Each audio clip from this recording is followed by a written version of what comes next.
本当？見えないでしょ？どこにいるのかな？見えないよ。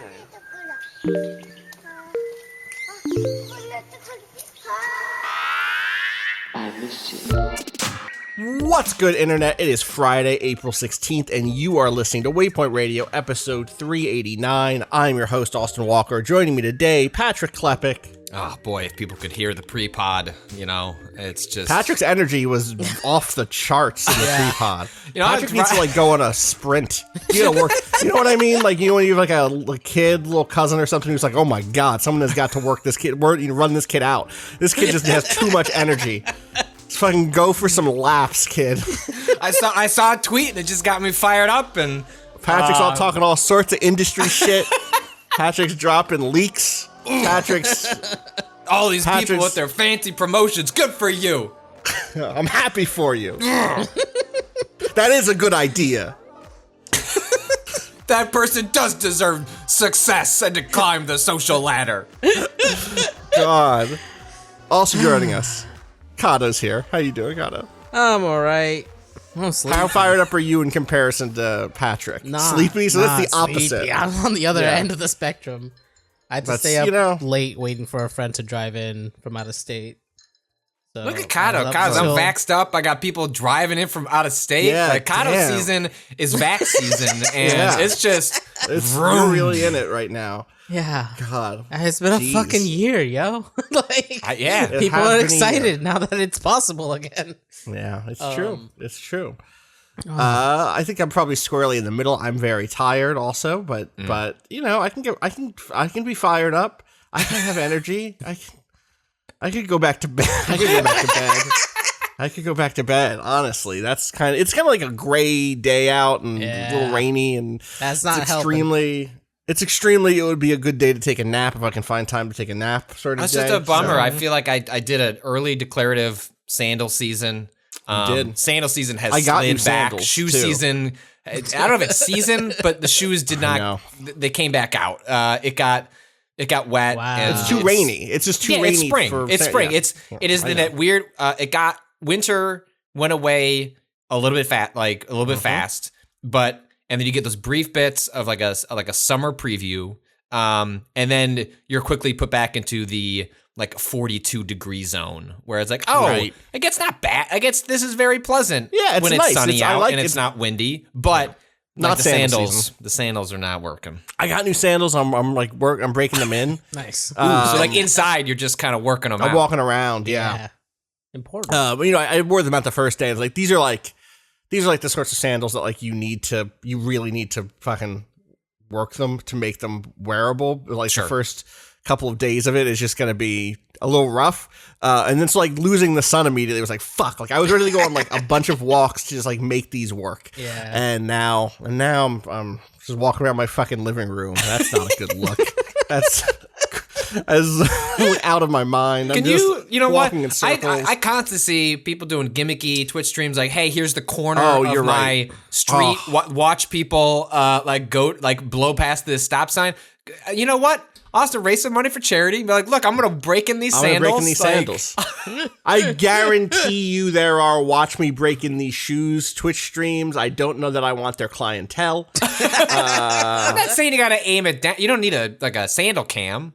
Well, what are people watching? You walking. Just walking in circles in my living room. Just imagine those pictures of Quentin Tarantino in different corners of the house. That's you, but in between bits. That's what I mean when I say I don't need that clientele. God, can you imagine being discovered as a Twitch streamer because you did shoe break-in videos and Quentin Tarantino was watching and he was I'm going to cast you in my next film? Well, there was the journalist who interviewed the guy who was taking the pictures.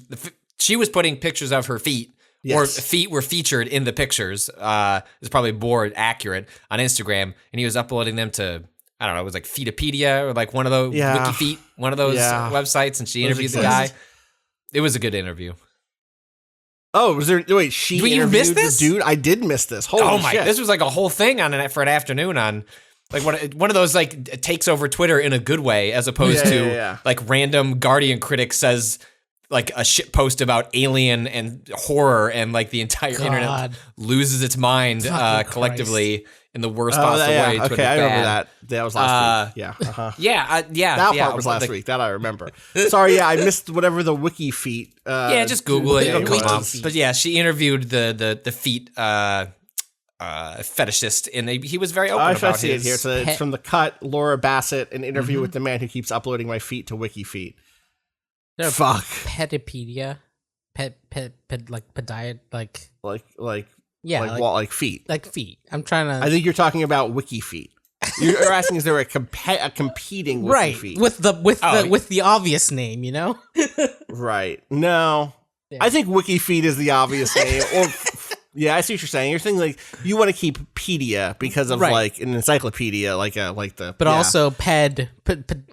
Oh, I see what you're saying. Like pet, like right. It's already there. Right. Yeah. Pet, right. Ped is already in pedia. It should just be pedia. Yeah. I guess. I don't know. It doesn't really slide off the tongue. It doesn't. It really doesn't. Anyway, how we got here, I do not know. It's the spring. It's a gray spring day, and the podcast will just wander from topic to topic until we find something. Okay, this is. I need you to play. You're gonna edit. You're gonna edit this podcast. I need you to put in some Final Fantasy music. Like this, like a little. Here we go. It's on. Ding, it's on. So I downloaded Final Fantasy 15. Nope, Kato. He already got it wrong, Kato. You can end the music. Do that. What did you download? I hit something called free, and a bunch of gigs went onto the hard drive. What did you download, Patrick? I'm not sure. What was the game? Which number? I don't know. Which number of Final Fantasy did you download? Because it wasn't 15. What is it? 14? You gotta play as Noctis. 14. You gotta walk around with your friends. I didn't play the Damn, this is pretty good. I feel like they're actually. It turns out I like MMO combat. There's kind of a road trip thing going on here. Ooh.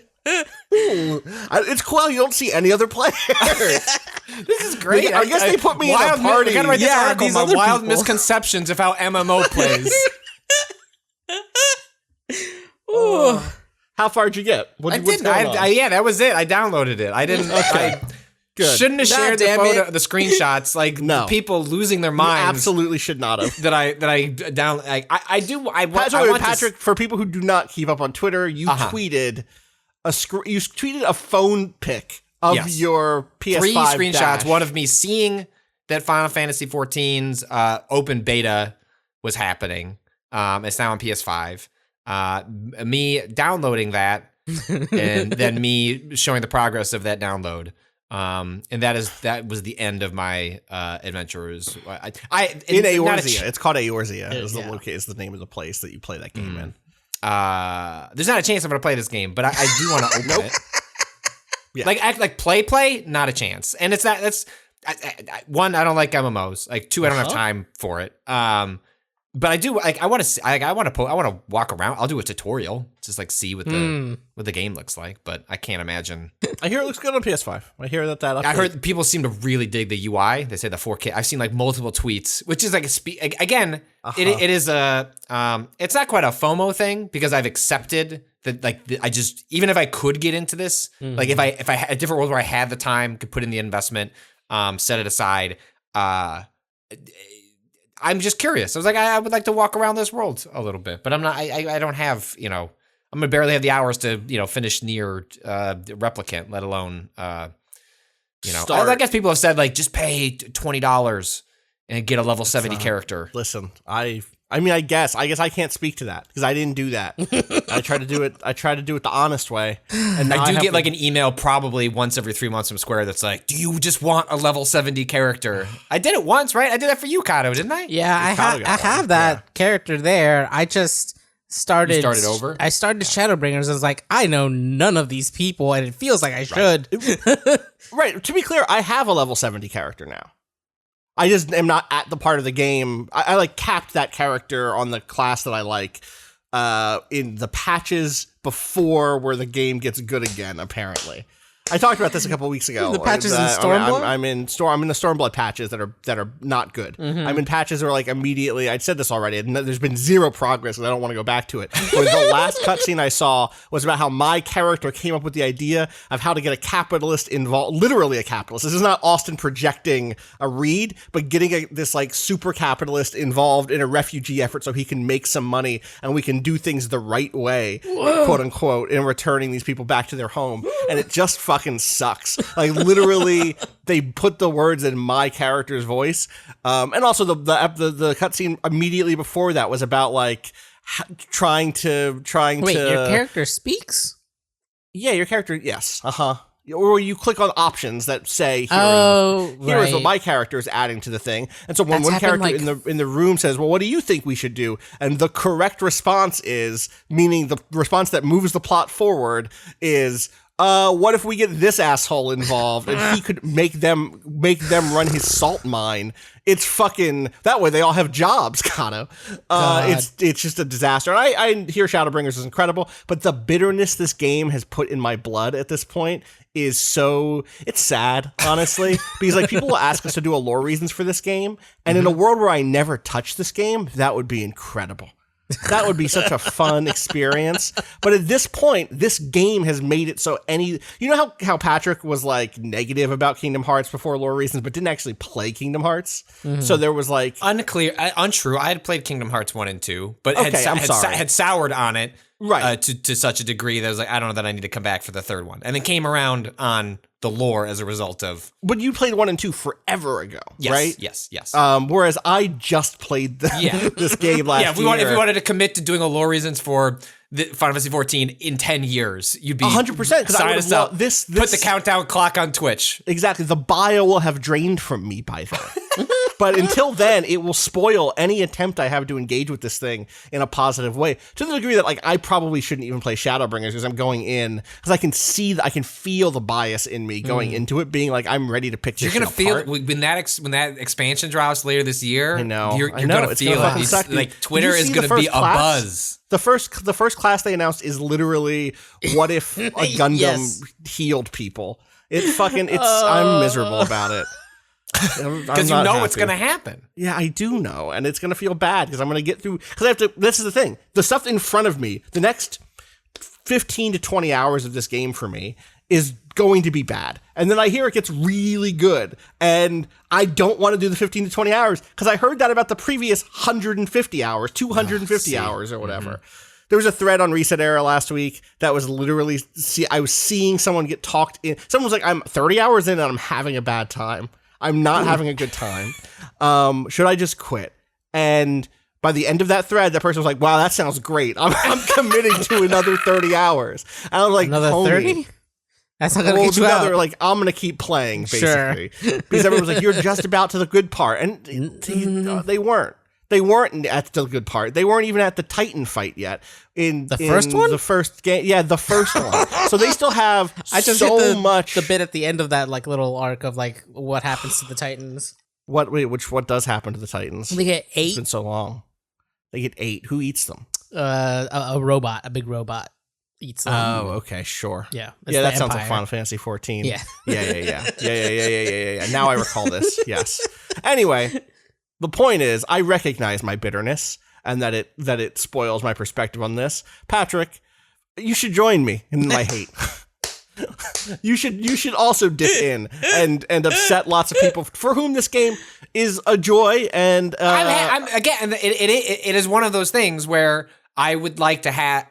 What'll probably happen is I will play it enough to get through the tutorial, dink around with it, remind myself that like there's a reason I haven't played these types of games. And as much as I can wish, I would love if this story was transplanted out of this into something more traditional. That's just not the reality, and that's okay. And I will just other people can enjoy it, be happy, and good for them. The last time we talked about it, going from the last time we talked about it to then playing Outriders was fucking weird because I think it actually cracked one of the reasons I couldn't get into the extracurricular stuff in Final Fantasy XIV, where like you're doing crafting and you're dressing up your character a lot and you're doing poses and for me, that stuff, I need a way in. I need a way to start caring about the character. And in most RPGs, the first place I get to care about the character is like ability builds and shit. It's like, oh, what's my character do? How do they work? What sort of specialties do they have? And that just doesn't exist in Final Fantasy XIV outside of class selection.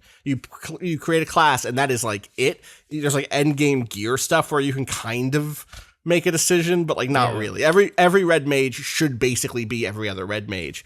And I realized like without that, I don't end up connecting to who the character is because mechanically they're identical to every other person with that class. And that's also, just like, every time I watch people talk about this game, there's a social component, and that's huge. Just, I know that. I have friends who go to raves every week. Raves? Final Fantasy XIV raves. Raves. Yeah. Just raves. Dancing. R-A-V-E-S? R-A-V-E-S. Oh. Every week. And they have a great time. What do they do? They dance. What do you mean, what do they do? They dance, they listen to music. They RP maybe a little bit. Are they bringing in their own music? Or are they just listening to the soundtrack? I don't know. Seems like a pretty shitty rave. It's just like, I don't know. I hope they added a new MP3 this week to the rotation. You can play music. It's just other Final Fantasy soundtracks. Well, no, you can straight up play music in Final Fantasy XIV using some like in-game instruments and stuff. But I bet that there's my guess is it's just a place that has dope music on loop. All right. I haven't been to one of the raves. You know what? This is I'm missing out. I might be mixing things up, but I think there might also be like a Twitch stream that you're supposed to turn on at the same time. That would make a lot of sense to me. That would make a lot of sense. Like, that's where there's like... So you go to a space, and that adds the ambient music for... Yeah. That's how we did it back in the day in MXO. Like, there's lights and shit. Like, it looks like a fucking rave. Yeah, in Final Fantasy, in Matrix Online, there was like tune into this online internet radio station to get some extra music or to like go to Winamp and change it to this frequency. Change it to this song. Everyone hit play now on the Blade soundtrack. Get ready to whip the llama's ass right now. Right the fuck now. God, did I tell you I reconnected with some people who were in my Matrix Online guild recently? How? I used to be in a Matrix Online guild called No Exit, named after the Sartre play, which was the basic pitch for that group was like, how the fuck do we even know the real world is the real world at this point? At this point, that's been obliterated. The idea that outside the Matrix is quote unquote outside the Matrix has been obliterated. We're going to act on the assumption that is also a why not layers? Why not layers at that point? You've proven it's possible. Why not layers? Which gives you this kind of detached, like, absurdist nihilism of everything that happens in both the real world and the Matrix, because you're like, fuck it, who cares about any of this stuff? We're gonna have a good time, and we're going to kind of bring this outsider perspective. This is an extension of your Groundhog Day Twitter experiment. Predates it. I did not start this guild. I was like a tiny minor player. I just mean the philosophical overlap. Oh, 100%, 100,000%. My brain has always been this. And I tweeted about it. I've tweeted about it a few times because it's like one of those things that back in the day would have gotten or did get like a PC Gamer write up or something. But all of that shit has just been wiped from the internet, and all of the little pieces of ephemera are like on archive.org somewhere, but you need to know where to go to find them in a real way. So I tweeted about it, and then someone saw it and was like, "Oh shit, who were you in the guild?" And I was like, "Oh, I'm this person." They're like, "Oh my god, I just read about you because I was transferring old live journal posts that I was going through from that era." And it was nothing. It was just like, "Oh yeah, your character was there also." It was like I was such a non-entity. But then someone in the games industry, Patrick, someone you and I know, messaged me and was like, "It's Jared Ray." Oh, you know Jared? Right. Yeah. Yeah. Jared was like, I was in that guild. So Jared and I had previously been in a Matrix Online guild. Oh, it makes perfect sense. Shout out to Jared. And I were in that guild when I was, in 2004 or 5 or whatever. Never knew each other. Never knew each other outside of that game. And now, 15 years later, it's like, oh my God, we've known each other now for years. Oh, man. It's very cool. That's the internet's incredible. I So if I still wrote news stories, if I still wrote, things, I would have written about it. But instead, I just shared it here with you. So yeah, that's I had a couple catch up conversations with people from that guild. It's weird. It's a weird world we live in. So Anyway, that's my MMO takeover. All right, Kato, you can stop the Final Fantasy music now. You can end it. This has been playing in the background. Yeah, that's the rave. Wow. I think you should just like, as we sort of talked about Final Fantasy XIV, just like bring it back up like during the sections, then like bring it back down. Fucking leitmotif for just Final Fantasy XIV. Oh God. Anyway, you did mention another game there. Nier, you're still playing Nier? Yeah, I Replicant? can't. I looked at the sheet. God! Why do you fucking keep teasing me? For the last like two weeks, Patrick's been like, I can probably do a check-in on Nier. I have to check the embargo and see how much more I can talk about, and nothing. Well, the other podcast went long, and we didn't need extra talking, and the game, it comes out end of next week I think it's next week. But now it's just me and Mikado, and I was like, well, maybe I should, because I actually I'm 16 hours, and it's probably a little overstated. There's been a couple of times where I've left it on to do kid stuff, but a decent chunk into the game through its like first run. I don't know how the subsequent stuff works in the original Nier, compared to its follow up, but I looked at the preview sheet, and this preview sheet is just like, can't really talk about anything. It says you can talk about the second half of the game where your character has more abilities. I just got to that part of the game. He can wield a two-handed sword now. His name is Claymore's in it? I haven't, probably, but okay. I have an axe. I got some spears. The spears are very cool. The combat is actually a lot more fun in the second half. The character is a little more hard hitting and dynamic. I will say, I don't want to, Dia is going to be reviewing the game for us. That's exciting. She started playing the game, and I remember I had said early on, like, I don't know how much they've really done to the combat and like how much they've changed up. Laughed at me in DM. Was like, do not go play the original game. Like, this is such I don't know where they're gonna land on like where it is relative to the original, but like substantial amount of work has been done on the combat in this one relative to the original. Much more than good. That is my what ignorant it self like. could speak to. I'm glad I still would argue it's not. It's like more even Automata was like competent. I don't know that go to bat for that combat and be like, damn, like I wish more games played like that. It was more just like, oh no, like this is good. It feels fine. It doesn't feel like it's holding the game back. Where I'm like not wishing in every combat sequence, let's get to the next story beat. And I will say in Replicant, this preview sheet allows me to say I feel similarly there, but okay, good. So unfortunately, the sheet doesn't say it's okay, but if you read between the lines, it says you can talk about the combat, which means I guess I can say that. In the vaguest of terms, like I'm having a very good time with it, and there are certain characters I'm really excited to talk about, and I'm very excited for other people to discover. I'm ready. This will make sense to people when they play this game, but shithog. Just, I mean, that's probably something people already they will understand. But that's the weird thing where I don't like. Could I email Square and be like, "Yo, like, how can one spoil a game that is largely the same?" But this is the thing of like, I don't know. Did I actually sign something? I didn't actually sign anything. They were just like, you vaguely agreed over an email to accept this code and these terms. I don't know. Plus, it'll be more fun when the game is closer anyway. But that's the 23rd. I'm really enjoying it. 23rd. So a week from time. A week from the day this podcast drops. Nice. The reason I said shithog is okay. I'll dance up to the line of like, there's a character who swears a lot that you meet in the game. They're a delight. And I think I'm supposed to do. Square asked, like, do you want to interview Yoko Taro like before the game comes out or like while you're playing the preview? And I was like, let me try and finish it and then maybe do something after. And we'll see. And I in a notes section, like as I'm playing, I'm just like putting some asides, and like the one question I have down is, what's your favorite swear word? So stay tuned. Good. We'll see if I can get him to swear in a translated please interview. Yeah, please make PR person have fun a with translator, God. Well, if you're not going to talk about Nier, then what are we talking about? I don't know. I played 15 minutes of Shadow Man and was like, that's enough. What the fuck?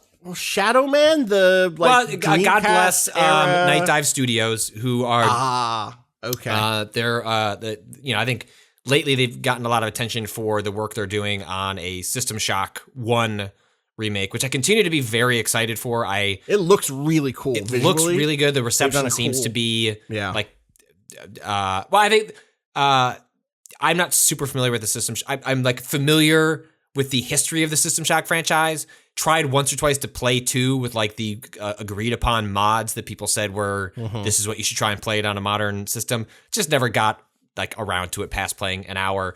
But I've largely heard the System Shock 1 is just really tough to go back to, like mechanically. Like it's a nice historical artifact, like very important in the arc of systems driven games, but that it's a tough game to go and play. And so this remake that they've been working on for a couple of years now. There's some playable demos. At this point, I think the game's supposed to come out this summer. So I've just kind of been waiting to actually play it. But yeah, they otherwise do all sorts of like really high quality, well regarded like updates that, like make the old game run on new machines, maybe make the water look a little bit better. They've done the Turok series and Forsaken, I think, is another one that they did. I feel like they do a lot of Acclaim games. A lot, yeah. They definitely do a lot of Acclaim games.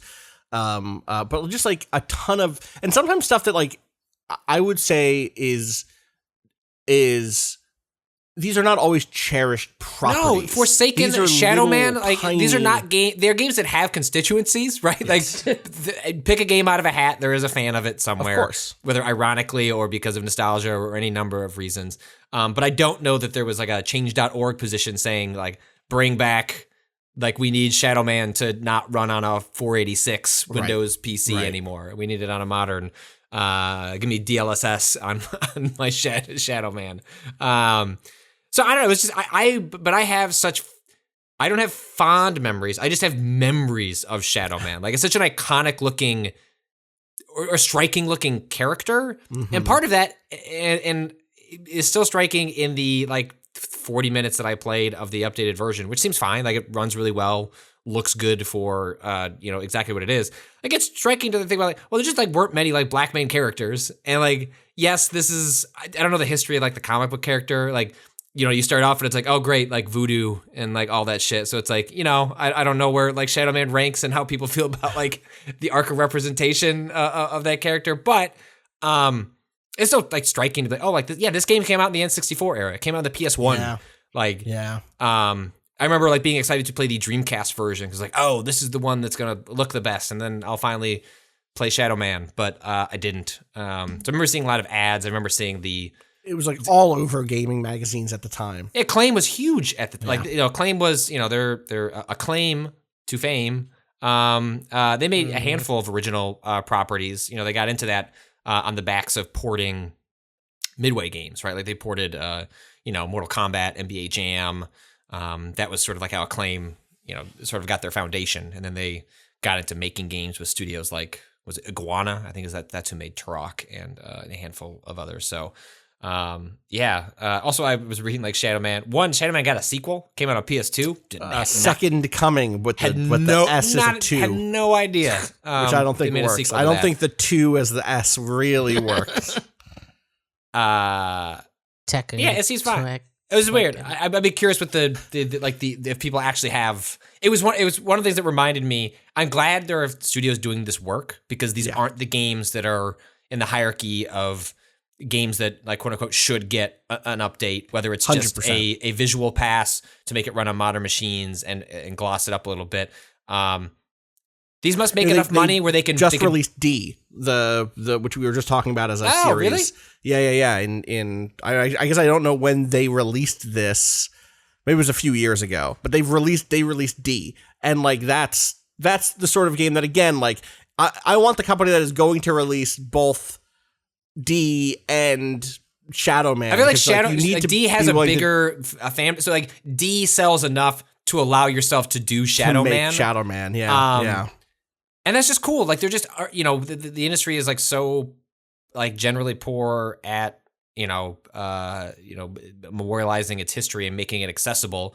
Things like what Microsoft has done with backwards compatibility. Even if it was something they did out of desperation to have some sort of unique selling point, it is now turning into like a really important way of being able to access like certain. You look at the closure of the PlayStation 3, Vita, and PSP stores. Dude. I saw like there was an article that I don't know where it was, or maybe it was a forum post. It was like, here are the games that are now accidentally going to become Xbox exclusives because they were just not playable on a PlayStation anymore because they're only available digitally, and you can still access them on an Xbox and play them through their backwards compatibility. The Vita stuff, the Vita specifically upsets me because there was so much stuff there that was just not available elsewhere, period. Right. So many weird little RPGs and visual novels and stuff that just like, at this point, the solution is to go in there and just buy all this stuff now as if as if one day maybe I'll get to it and one day my Vita. See, I didn't do it. Or like to pirate it. Lawyers look away, but like, don't pay them. Don't reward them financially. Like, just steal that shit. That's pirate it. It's so frustrating that like I'm not advocating that you should go to piracy, but allegedly. Like if you can't buy it, I don't know what you're supposed to do. It's so deeply fucked up because. I think the Vita was done dirt from the jump anyway. That like the Vita was such a unique and interesting system that didn't find its audience for a lot of reasons, but one of almost them seemed like Sony didn't know it. They were like, 100%. Well, we made the PSP, so we'll make the Vita. And there were some really cool Vita games, and it sucks that many of them are just not available at this point. Or will be made unavailable. And like, I think it's telling that they did that alongside the original Vita store and the PS3. Like the Vita is not as old as those systems. No. The Vita like deserved another 5 years or something in our cycle. And it's frustrating to see that stuff just completely shut down, because I think like such a big part of what makes this like hobby really interesting is when people can dig into the past, find weird, cool stuff that they liked, or continue or visit something that they played years ago. You know what I mean? Like, I want to know what someone's favorite. I want to know who loved Shadow Man, and I want to know who loved whatever the Shadow Man of the Vita was. Right. And that person can't go back and play that game now. Or won't be able to shortly once that store closes if they don't have their Vita anymore. And that's the other thing. Like I was a big trade in my hardware type of person. Yeah, get rid of the old stuff, get the new thing. That was 100%. And I hate it now, but that was just the reality of being young. And it's like, this was your currency. Yes. This was your money. Yes, was like your parents didn't care. I owned a PS3 they were happy to see that stack of cartridges go away. They didn't care if you got Totally. I mean, this is me. This is the thing. It's like even through my 20s, like. I owned a PS3 3 times. I got one as a Christmas gift, and then a year later, I had rent to make, and I was like, well, I got to sell it. I got to go on Craigslist and sell this to make rent money. And then bought one and bought another one, and then the same shit happened like 3 years later, and let me tell you, it did not contribute as much to rent money that second time. And finally, I was like, I'm buying a fucking PS3. You're just rebuying it from the old person? The old person. Can I have that back?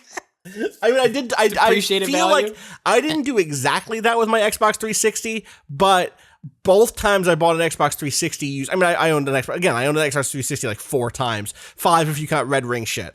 But two of those times were get in this car outside of Port Authority in New York and do a swap in such a way that makes you feel like you're absolutely doing a drug deal in the honestly the best possible way. You get into a white sedan, someone hands you a backpack, you hand them cash, you get out. It's it was smooth work. And honestly, telling, because when I went to sell that Xbox 360, not in Port Authority, but in Penn Station, the guy was like, where's the backpack? And I was like, oh shit, I didn't bring a backpack to give this to you. I was just going to give it to you. And so I had to go into Penn Station and find somewhere that had like a cheap $12 backpack to put it in, which is trouble because I didn't have much money. That's why I was selling the Xbox 360. Kata, what's up? Another thing that sucks about all this, not just like obviously anyone being able to go back and revisit things, but specifically game devs, because the kind of institutional memory is already so bad in the industry, Yep. and when things start disappearing, like people can't even go back and revisit things in order to build off of them or to like inspire the next thing that they're making. Like it's just fucking, it sucks, right? Like the idea that so much of this like you know, mechanics get retread over and over again, but like the, you know, like not having that baseline to like build from, or to like even like, you know what, there hasn't been one of these in a while, like this thing that some weird thing that someone made, like let's make another one and like put our own twist on it. Like that whole, you know, system of recycling and remixing and like, you know, fucking the way art moves forward absolutely has to be like, is most often grounded in some form in art of the past, you know, like not always. Obviously there are people who like don't study or don't know anything and can still make their own art, but such a big component of, you know, getting new interesting things and like reiterating on those things is having access to the history of the industry of the art before you. So just I mean, one thing if they were like, hey, we're retiring this, we've picked even if like some sort of, even a bad concession was like, we've picked is a handful of like highlights from that era, we're going to maintain them, but like just nothing, just like actually we know that there are developers who are actively working on Vita games, and we know that because they've had to register with us and like be in communication with us as like the distributor publisher of these hardware platforms.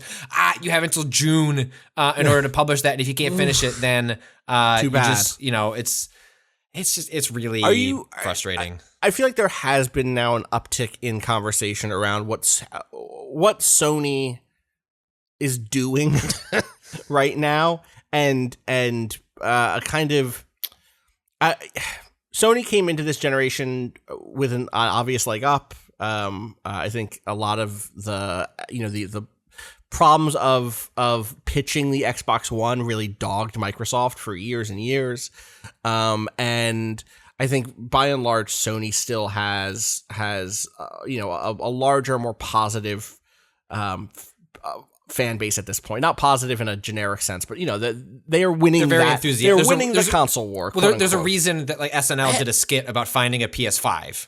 Right, that's exactly what I mean. Right, broadly speaking, that is in the widest culture frame possible. I think that is probably true, but.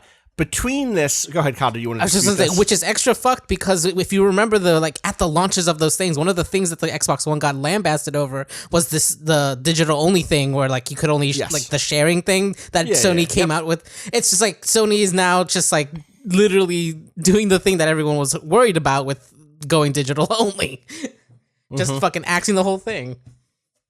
So the I'm curious if either of you think that there is a shuffle coming again, in the same way that, again, if you go back to the era of the Xbox 360, the PS3 kind of coming out after the Xbox 360, and then kind of really fucking up on certain third-party games, you know, things like BioShock and Oblivion came to the PS3 and were kind of a mess at launch.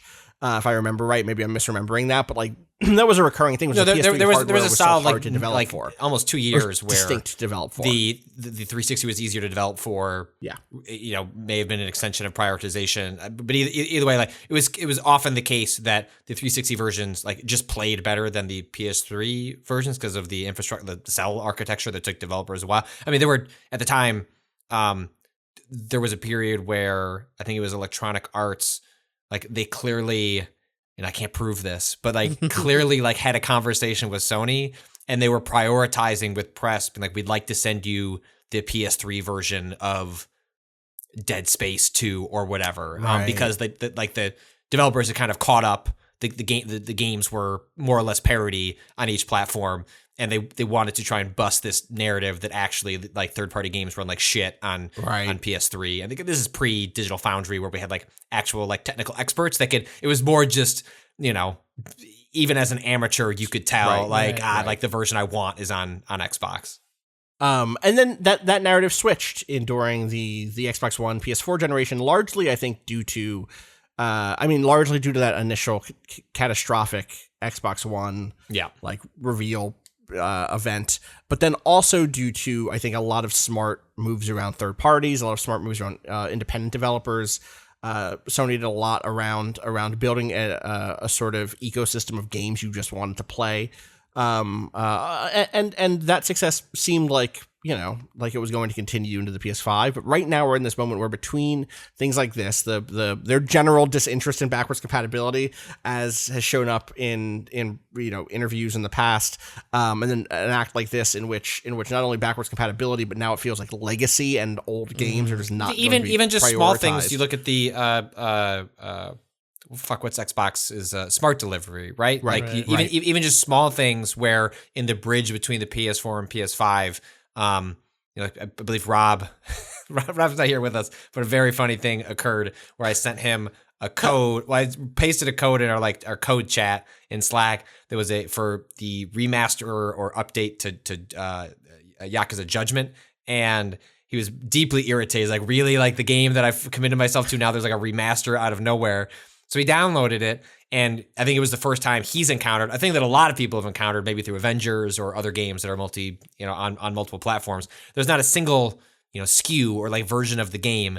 It will download the PS4 and PS5 version of it, and to swap between those, you need to like press the options button on the PlayStation menu bar to pull up like, would you like to boot the PS4 or it's just, that seems like a little thing, but it's not, once you know how it works, you can get over it. It's not that annoying, but I do think it is a microcosm of a macro issue about how Sony has thought about legacy history, which is so funny because I've mentioned this on my podcast years ago. Like, some of the earliest things I heard about the PS5 was like the touchstone terms that were being used internally as like second and first party devs were getting.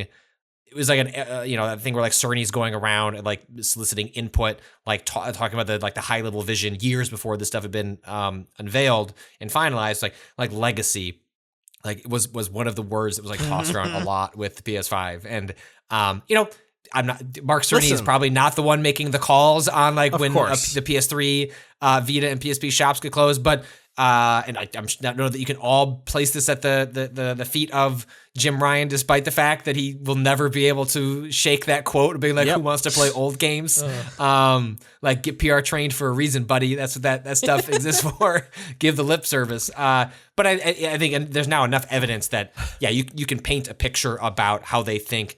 And they've said this themselves where, so it's like, we think generations are important. Like, there is a pivot from one thing to the next. And what Xbox's whole thing, which I think they backed into, I do not think this was like a 10-year philosophical journey. This was we've discovered a strength of the company in engineering and a thing we can do with backwards compatibility, and it kind of just like lined up with the PCification of consoles. But like, there's actually like consoles don't matter, like generations don't matter, and it comes with its own issues. But I think you're seeing like the rub between those in a lot of interesting ways. Sony did do Astro's Playroom. That was a love letter to generations. It was. That game fucking rules. I haven't watched Danny O'Dwyer and No Clips documentary.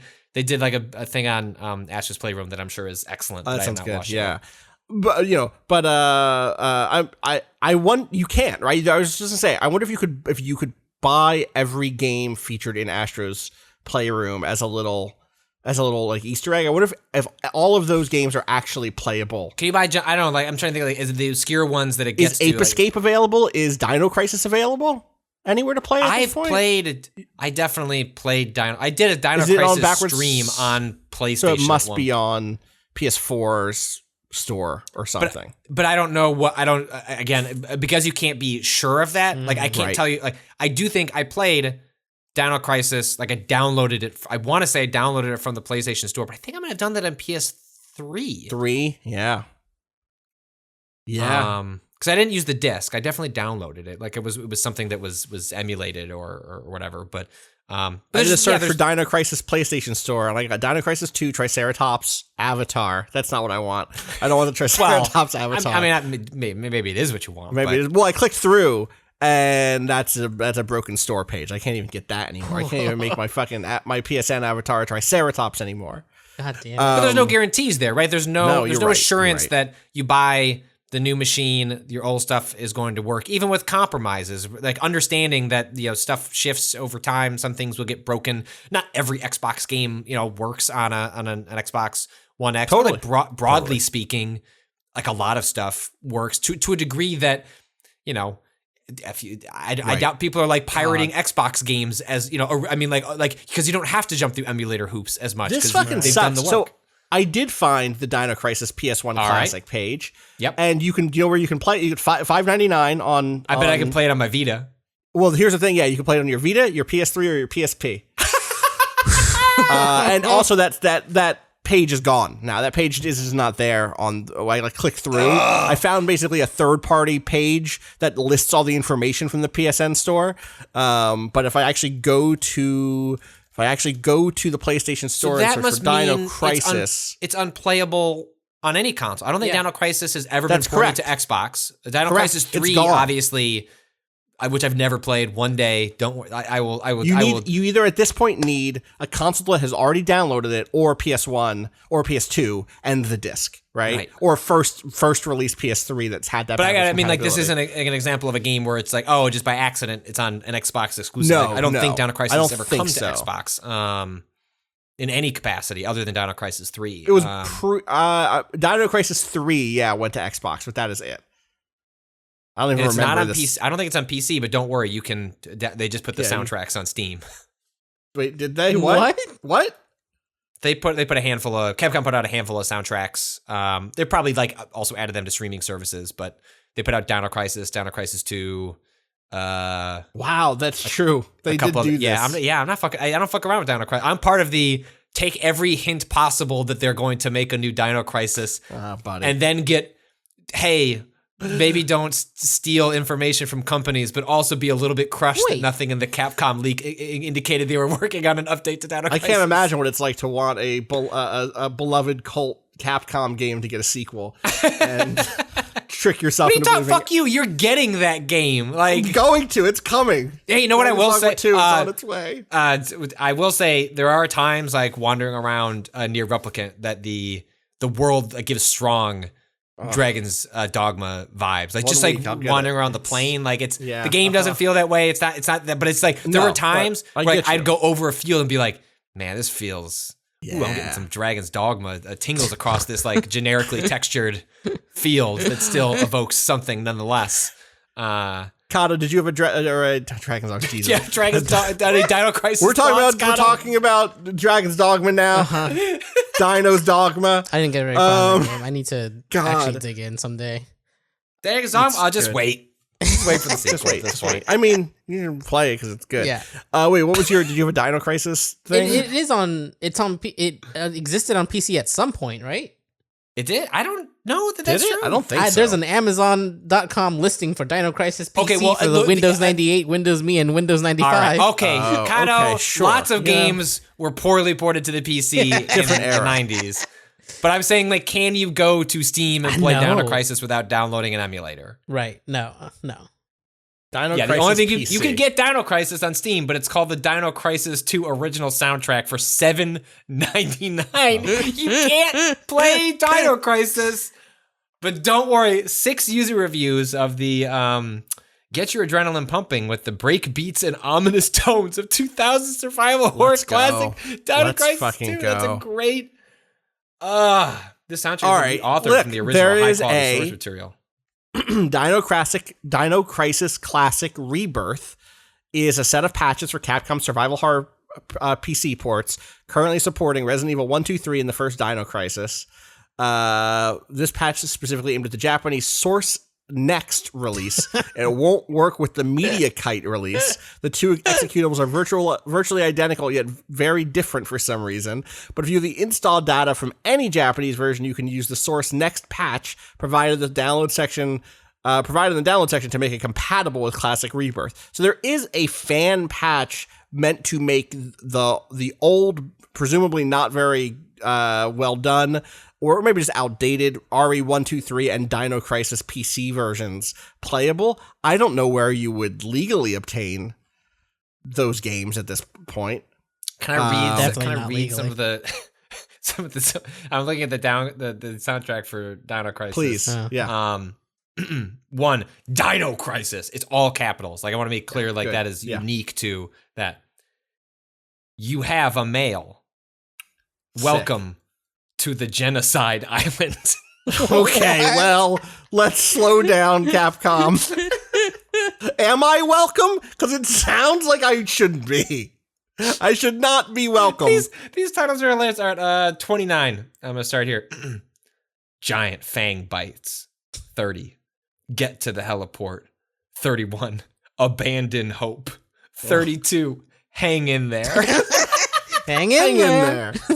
This is a long. Listen, okay, I was balking at the $7.99 price, but this is 66 credit or 66 songs. Yeah, they're all very short. You're just saying that because Breathe Faintly is 24 seconds long. And Glimpse is 6 seconds long. But I want all this shit. Reminisce if I'm buying a soundtrack from what is? Well, that's got to be end credits, right? Oh, totally. That's the credits. Yeah, because I'm reminiscing about all the dinos that made a crisis for me. Now I'm looking to see if is this part of my Apple Music's it might be on there. They got the artist Mono Memory, don't worry, has done a cover of the Save Room theme. But it does not appear, it does not, Capcom has not added this to Apple Music, so I have to buy it on Steam. That era of music streaming services before people were putting like official game and anime soundtracks on them, before like companies were, and what you would find is covers of those songs by, artists you'd never heard of before, and you click through and it's just them doing a bunch of covers over and over again. That was better, in my opinion, than having the real thing, which I want and love, but there was something pure about the fact that companies weren't on those services yet getting my money, and instead I was giving it to some singer-songwriter from Michigan who really loved the fucking Cowboy Bebop soundtrack, and so they also just did their versions of all of that, and none of it was good, but it was, sometimes you just want to hear the melody. You feel the energy. They were putting in the effort. Exactly. And this Mono Memory, their top songs, number 1 top song, Resident Evil 0, Save Room theme. Number 2, Resident Evil 0, The Save Rooms, remixed. Resident Evil 2, The Save Rooms, remixed. Resident Evil 1. I mean, look, I agree. The Save Room themes to Resident Evil games are great. It's like a peaceful reprieve from the nightmare. That's what you do. You go there for a peaceful reprieve from your day, I'm still in the middle of a point, which is then you have this Sony, right? Sony, you have this other Sony thing, right? Which is the story that came out last week from Bloomberg about Mr. Bloomberg filed a story. Mr. Bloomberg filed a story, as far as I'm concerned, and said, "Hey, the Sony is reinvesting in the franchises that it knows works, including a Last of Us remake, Last of Us 1 remake in development currently." And I think that sparked some more conversation. That was like, are we for real just like throwing money at the same fucking franchises? You can play that game on the PS5 today. You can do that. There's That's true. The PS4 for how long? Maybe remaster. they'll get rid of that. Maybe they'll get rid of that too. Who could say at this rate? But I'd seen a lot of conversation around the way being like, this is it. Sony's going to take the turn, and people are finally going to turn on Sony. Hard disagree. I also hard disagree because I think the bulk of people don't follow this like that. But I am growing increasingly frustrated, and obviously I can square that circle because it's easy to be like, yeah, of course I'm frustrated. This is my career. I've been in this space a long time. I'm like very tuned in. I said this to someone on Twitter the other day that was like, I have basically been polite about my dislike of that style of storytelling, the kind of ascendant, like Naughty Dog style of storytelling. Prestige TV made video game. Right. That style for years, right? Like I go back to like, there's an episode of the Beastcast when Uncharted 4 was coming out. And I want to say like Vinny was like, so you're going to play it, Austin? I was like, why am I going to play it? I know I'm not going to have a good time. And I'm going to come on here and get in front of this microphone and explain in detail why I'm not having a good time, why I think that this style of storytelling doesn't fucking work for me in any way. And I'm mostly going to get letters from people explaining that I'm a spoil sport and I'm trying to rain on their parade Toverblade and that I need to open my heart to the joys of Nathan Drake. And like, that doesn't benefit anyone involved in this situation. So let me just shut the fuck up about it and let people have their fun, and I'll work on trying to talk about games that I think are actually interesting and exciting, especially in the realm of like storytelling and narrative. I've been like, that has been my strategy for years, but hearing that they are going to remake Last of Us 1, it really might be my breaking point. Really might be like, I don't care who I did try to temper this to you privately. I know. Will say my understanding is that is a very small team that is working on that project, and I don't know exactly the details of the work they're doing on it, but I was given the impression that, like, temper your expectations. Don't expect a Bluepoint style complete reimagination. Yeah, based on the size of that team at its current moment, which team sizes can change, get bigger as they go, and I don't know if they're trying to time it to the premiere of the Last of Us show, which my guess would be sometime next year on that would make sense on HBO. Yeah. But I would expect less Demon Souls, more like, what if you like, hey, isn't ray trace, like, don't you think Naughty Dog would make ray tracing look pretty cool? And they would. I mean, that's the other thing that I said on Twitter was like, I also do believe that the people who make these games, like the people in the trenches cracking how to make those games look as good as they look, are incredibly talented and work incredibly hard. And this is another part of why I spend my time finding time to play games I actually know I will like and will talk about, so that these I'm games not are just dunking on people who I think are probably doing a good job at what they're being asked to do. Right.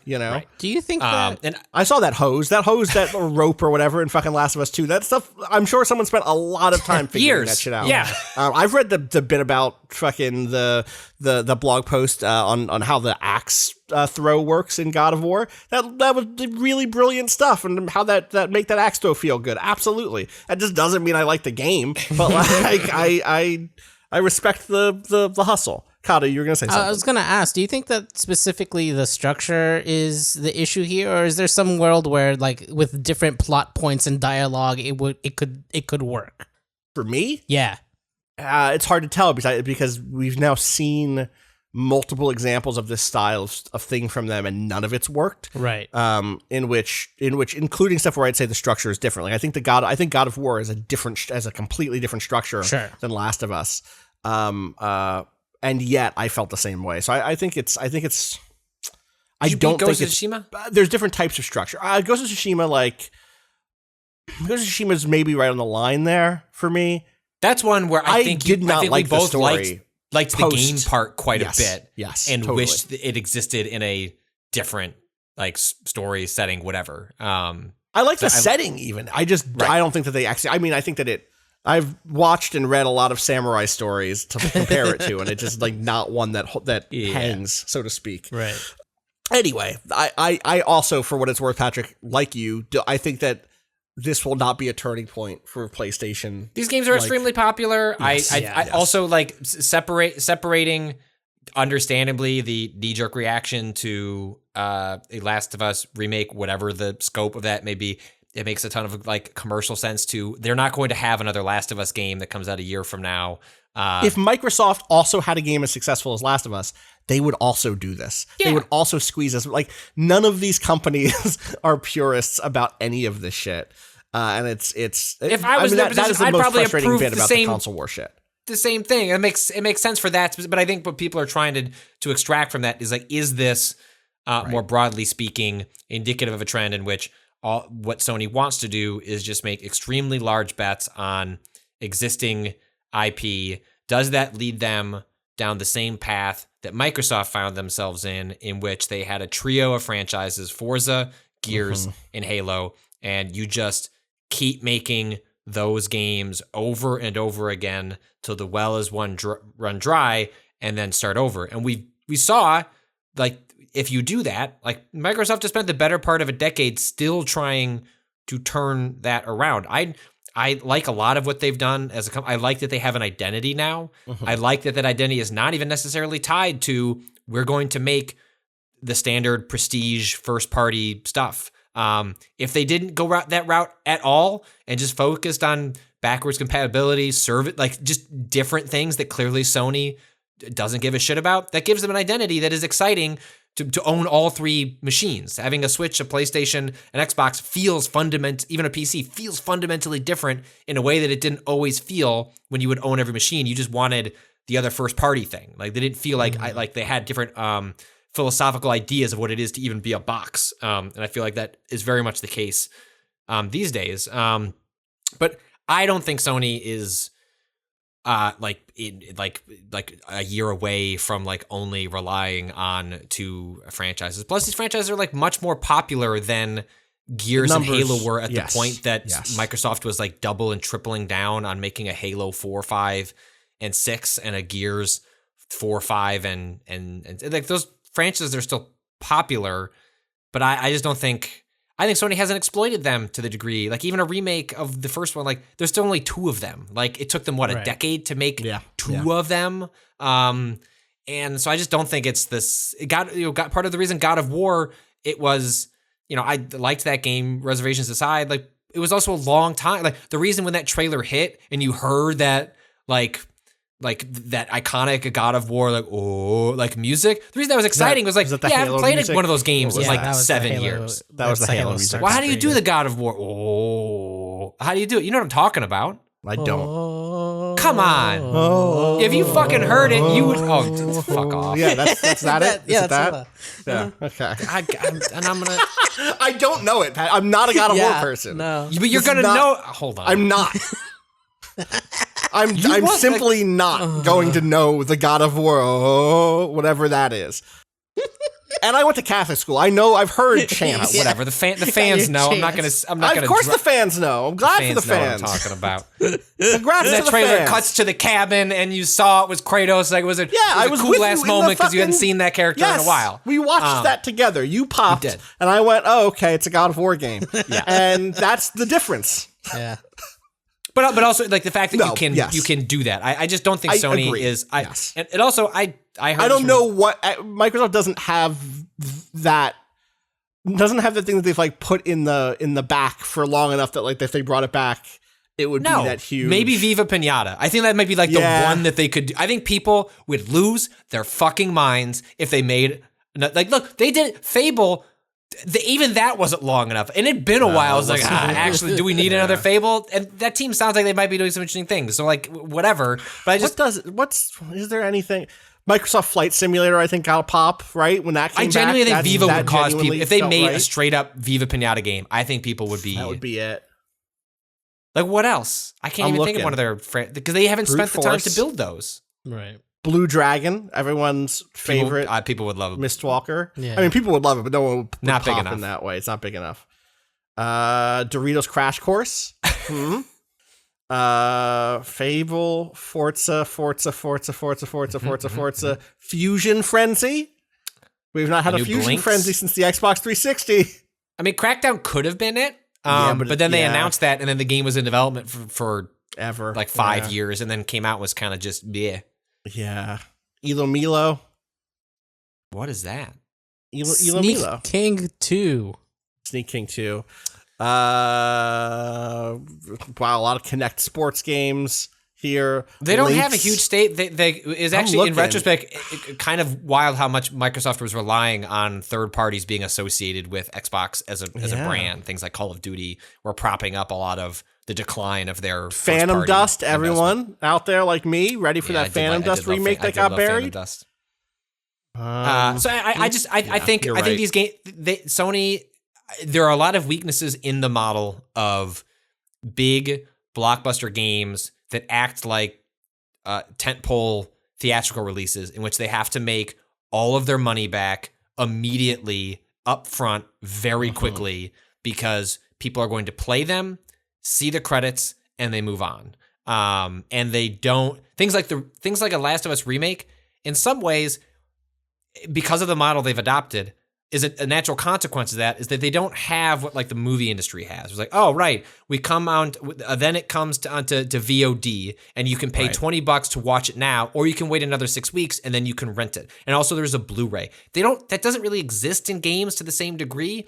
And so the way you repurpose it and like do the Blu-ray release is like add ray tracing and do like a slight bump, and you'll get X. you can get 2 million people to pay $20 for that or whatever. And that becomes a way that you cushion out these big expensive bets. Because also the thing they're betting on, these productions only get more expensive over time because the expectations only increase alongside the tech scale. And then also, these are also the games that are like the most prone to delays because of all of that. And so I don't think they're set up to fail in the way that people are predicting it's going to be a Microsoft sort of swing, but it does come with all sorts of issues, especially given the fact that like this has happened amidst COVID, in which the games have been impacted the most by all of this. Imran over at Fanbyte had a piece about why did indie studios were they able to be so nimble and adapt to COVID development in a way that AAA development was not? And, like the long and short of that is like, well, they're used to working remote, and like this wasn't a big shift, even for studios that occasionally, work together or were in an office. And so, that's, helps explain why I think 2021 is going to be like kind of a drought. It seems like it's kind of a drought in general, but like, temper your expectations for like a game like God of War actually coming out. They need to make a Steel Battalion sequel. I'm down. Let's go. The one that I did just see that I was like, oh yeah, that's a thing. Was I've now since immediately forgotten it, so it must not have been that much of a thing. I'm curious how people would react to a new Dead Rising, which has been 5 years, but I don't know if it's there. I think we still need another few years. I don't think it's there. They tried that with the Xbox One. They had the but those other games had come out so recently that I feel like it was never gone. You know what I mean? It never really left. We're talking about Dead Rising 3 was 2013. Dead Rising 4 was 2016. That's only that's only 3 years. And Dead Rising, I guess it feels a lot closer than that, even though I agree with you that it was 7 years ago, 8 years ago. And I guess those are technically Capcom games, right? It's just that they were Xbox exclusives. Right. So, anyway, we should take a break. We've gone very long without a break. Yes. I mean, yes. But this is their strategy. Their strategy is timeout. I do know the Xbox exclusives. It is The Elder Scrolls. Right. It is Fallout. Right. This is what their strategy has become. It's like, you're right. We don't have shit people care about. Let's buy some. We'll just put it on Game Pass. MLB The Show is ours now. Actually. When that Fallout New Vegas 2 music hits, it goes like, God damn it. Right? People are gonna fucking flip out. Should have gone lower. Oh. Yeah, that's it. So yeah, anyway, let's take a break, and can you tell we're getting eager for game conferences over here? It's just, I'm ready. E3. I'm about to fly out to E3. Yeah. Well, let's fly to LA anyway. Yeah, let's fly to LA. I bet we have a good time just being in LA. That'd be sick. I know it'd be cheaper to fly to New York and just do podcasts in person there, but let's just convince some advertiser to send us to LA. If we can take someone's money to go somewhere, I'll do it. I ain't been anywhere in a minute, so shit. All right, let's take that break.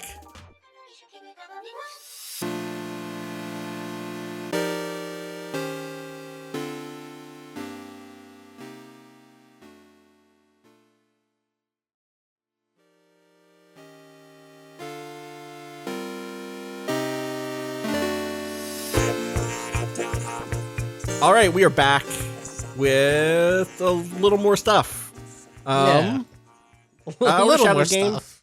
Yeah, a little more stuff. We've already gone for quite some time. Yeah. I played a game called Ashlanders. Nope, that's wrong. Ashwalkers. I keep saying Ashlanders because Ashlander is what they call you in Morrowind. They don't call you that, but the Ashlanders are people in Morrowind. They call you outsider in Morrowind, but the Ashlanders are an important culture in Morrowind. But Ashwalkers, a survival journey, which is out I think today on PC. It might come out on I don't think it's coming out on console because it does not have controller support, and I expected it to have controller support, and I was like, surprise, this doesn't have controller support. This is from one of the designers of the original designers of Life is Strange. That is correct. Do their own thing. Yeah, exactly. I had a studio called Nameless 13.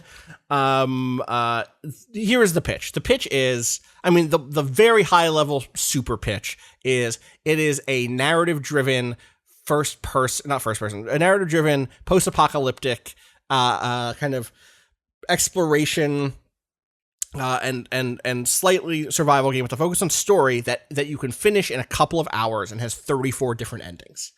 That's the big idea, is that you'll replay it, make different choices, and end up with vastly different endings. As an example, or I guess to describe it a little bit so people can kind of get it in their heads, it is a very atmospheric game. You are seeing this group of survivors who are setting out from this dome, where they come from a culture that survived the apocalypse by going into this dome, basically, and going out into the world. The world is rendered in this grayscale, this very sharp grayscale, and you're hearing the wind howl, and you're hearing there's lots of really atmospheric music playing to try to what's the word I'm looking for? It does a very ambient score in terms of its use of electronic music or electronic instruments and low hums and weird howls and stuff like that. And as you kind of walking down these linear paths through these different areas, and on the way, every once in a while, the game kind of pauses and changes the camera angle, and it puts you in a situation. And that situation can be hey, you see a strange vulture that walks around on its hands and is eating some sort of big carcass. What do? Do you try to sneak past it? Do you try to scare it away with loud words? Do you try to lure it away with food? And then you can try to get the carcass that it has, or do you try to fight it or whatever, right? Then you pick one of those decisions, and then based on what you've picked and based on the condition of your characters, you get a different outcome. And it'll cost you more energy than you thought it would have, or it'll cost you your characters will take damage, and you'll have to heal them at some point. And so the small version of those decisions are just kind of bit by bit, here's an event, how do you remedy this event? And that changes your condition or uses up resources. But then you also get to these kind of bigger branching points where it's okay, you've met this group of people. Here's one that I found towards the end of the game, or towards the end of one of my plays, is you see a guy stuck in webs and stuff, and these weird locust creatures are coming towards him. Do you leave him there, or do you try to pull him out? And I was I'm gonna fucking pull this guy out. I'm gonna get him out of here.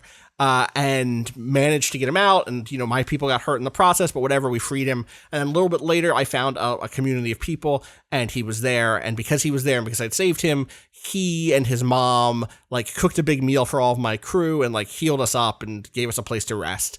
And so you can have these kind of slightly longer term things. And then there are also really big decisions where it's your goal is to go find a new home for your people, and specifically you're going from your tiny dome to something that's called the Dome of Domes. You're trying to find this thing that is supposedly this giant dome off in the distance that will be the place where you can lead your people. It's kind of a promised land vibe. And you halfway through on my adventure anyway, I learned about a different place I could go called the Oasis instead. And it's okay, do you want to give up the Dome of Dome journey and then go this a whole other way and try to find the Oasis? I have no idea what happens if you do that, because I didn't choose that. I continued to go towards the Dome of Domes. And then I got there, and there was a big, final conclusion where, and I can just say this now because I've played through this part of the game twice. I had a number of decisions to make around how to resolve a conflict at the Dome of Domes that ended with one of the 34 different endings.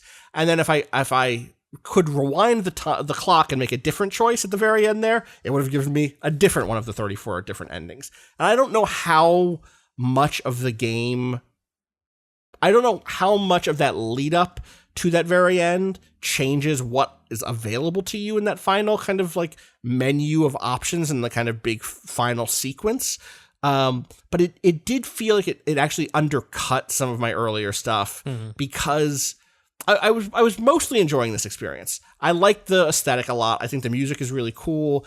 I think there's some neat narrative beats. There's some stuff that I will get to in a second that I'm like not thrilled with. But then you get there at the end and it's like, okay, choice 1, help this person. Choice 2, let this person do this thing for you. Choice 3, refuse to help this person. Choice 4, try to find a compromise, right? This is all bullshit, but I'm trying to just illustrate it. And it's like each of those is going to lead to a different ending. I don't know that it's particularly compelling to be like, I'm going to play this game for 2 hours and then I'll choose B instead of A this time. Right. And then like get a different 1 minute long conclusion. Yeah, that's like the challenge if you're going to make do you make a narrative game with choices where the goal ultimately is you're playing once to own. The choices are there to give you a canon interpretation of events that you influenced and you made. And maybe you could play it again, but the intention is not for you to like go and see everything again. That's almost an alternate universe version of what you've already established as like your canon playthrough. Whereas this, if it's saying up front, so many different ways it can go. Right. If there's not like wildly different and ways it can start. I do imagine. So another thing is you can go after you beat it once, you can do a custom game where you start at any of the zones of the game, basically, which means the second time it's like, I'm just going to start at the very end and go get that other ending. I'm going to go, and instead of compromising, I'm going to finish this fucking fight. And like, and like that one, it was actually really hard to do that because I didn't have any of the built up resources I had from the previous so you're not just branching from where you were. You're starting from scratch. You're starting from scratch, but at the end, which is funny because it meant I went into the final level up a person because I'd lost a person on my original play, and that meant that like, oh hey, this person has a solution available to a problem that I did not have available because I'd lost him, and that I lost that character, and that meant that I didn't have that perspective on the thing, which is interesting. But it does mean it just was not. That seeing that's how it worked, and that like, okay, at the end of the game, you're just going to get a menu of these things. Now, my guess is there are a lot of alternative paths along the way, right? Like if I had gone towards the Oasis instead of the Dome, I would have gotten an entirely different final act of that game or something. And maybe that's enough to make me go through and do a second playthrough. But there was something else here that I think is frustrating to some degree. Let me just say, like, low key, it's a bad decision, which is the use of the word savages in this game is pointed, and it's supposed to be doing something, vaguely progressive in terms of its idea of the ways in which the powerful, including your characters who come from this dome life, look out at other people in the world. There's a post-apocalypse. Some people go to domes. Other people just have to live in the kind of wasteland that's left behind. Those people who organize themselves into clans and tribes are called savages by your characters and by the dome culture writ large. And specifically, like, you have a character who's in the mix who's like answer to every time that you interact with one of these people is like, we should fucking fight them. We should beat the shit out of them. These people aren't people type of thing, right? It's not as fierce as that, but that is the vibe, right? Of what this character is presenting. And I'm not shying away from the idea that you can tell a story in which you have, we've played Disco Elysium, a game in which someone who is very much in a position of power and privilege is moving through spaces where the marginalized live. And that game is a fantastic game about politics and about the world in such a way that manages to utilize that character's perspective as a mirror back on power and privilege. So it's not like it can't be done. But I every time the word savage pops up on screen, especially as it blends between, is this the way the characters are thinking about this, or is this the way the narrator, the kind of omniscient narrator, is framing it? Mm-hmm. Let me be clear. Of course this game thinks that these people are people. Of course this game thinks that these tribes are actually like, in some ways, more suited for this world and have gone through more and are in positions of power and authority in their own right. And yet that oppositional position undercuts so much of my desire to go back through it, because the decisions I'll have to make on that second playthrough to see something vastly different is like, yo, fuck these people. Those are the decisions I have to make to really see some percentage of the content I'm not going to see. Do you know what I mean? Where it's like, early on, one of the things that happens is you go into a series of buildings that are controlled by this one group, this one tribe. That again, the narrator says you find a group of savages in this building, right? And not the voice. It's not a voice narrator, but that's what the text says.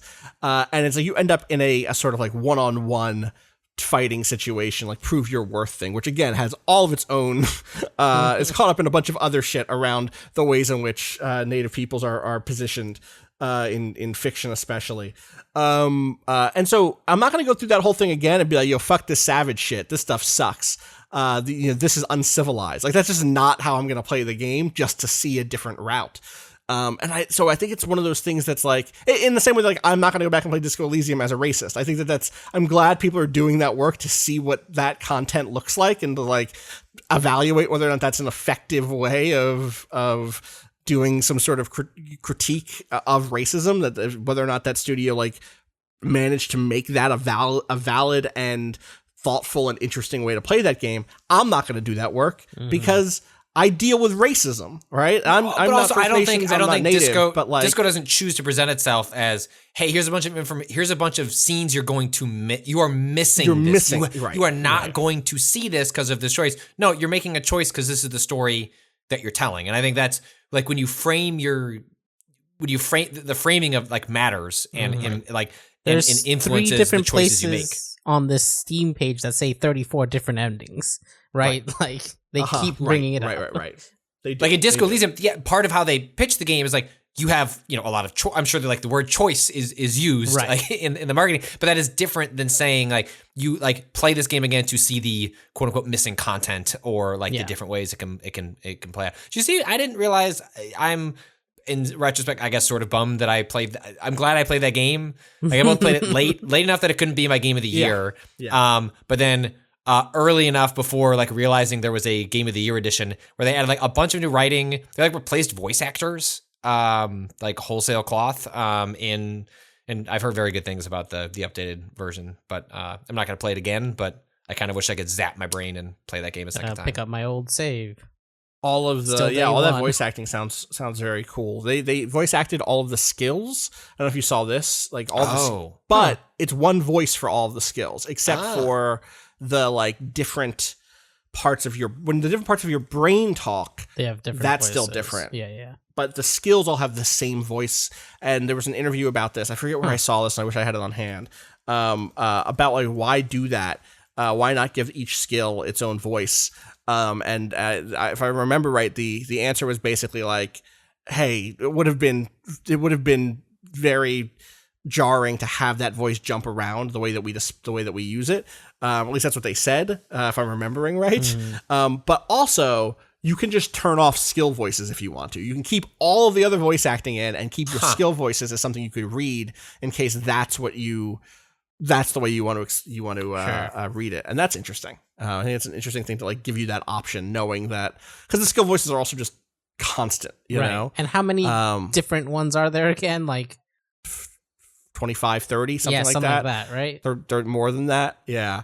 I could understand even just like logistically that being like a lot of extra work that maybe didn't seem worth it. Yeah, ultimately. I found this. It's a Matt Purslow article over on IGN called Disco Elysium Bringing a Million Words to Life for the Final Cut. And in the interview, someone here from Studio Zalm says, it seems like a natural choice to have each skill voiced by a different actor, but believe me, it would be awful, says Hinda Pere, answering the most obvious question. Grading, cartoonish, hyperactive. There's something about Disco Elysium that not a lot of people realize. It's actually a very calm and cozy game. It's cozy, like watching a series of dark detective fiction while curled up on the couch with your significant other or reading a book. It has that vibe to it. Taking the skills as narration rather than as a band of harpies tearing at you was essential to keeping that experience level. So yeah, that's 24 skills. That's what it is. Right. Also, the other note is it's because all of the skills are read by the posterior neocortex, which is the same part of your brain, so it uses that part of the brain's voice. Yeah, sure. I'm gonna wait like 3 more years and then probably replay Disco. I feel like that's the. I need some. Yeah, when they get around to announcing like their inevitable follow up, whether it's Disco or a spirit, something that builds upon the lessons of that. Like, okay, now's the time to do it. Yeah. I'm just anyway. Glad. Go ahead. No, I was just gonna say I'm just glad that my procrastination has paid off yet again. Absolutely. Checking in 6 months when he still hasn't played it. God damn it. I'll get to it early. That's likely. I swear. Yeah, okay. Just gotta finish off Stormblood. Yeah, anyway, Ashwalkers. I definitely think people should look at Ashwalkers gameplay at least to see what it is. I think if you're interested in this style of, I wouldn't say it's a walking simulator in the sense that like you're mostly going straight. You're mostly like going a linear path. And when I think about walking simulators, there's a degree of environmental exploration to some degree. You're embodied in such a way that you can look up and down and look at the walls and like piece things together, or take things in a way where you have a little bit more freedom of motion. Whereas here you're kind of clicking forward and just kind of walking forward as story bits unfold. And I think that's a really cool presentation, and I actually really liked like letting myself sit in that space for a couple of hours.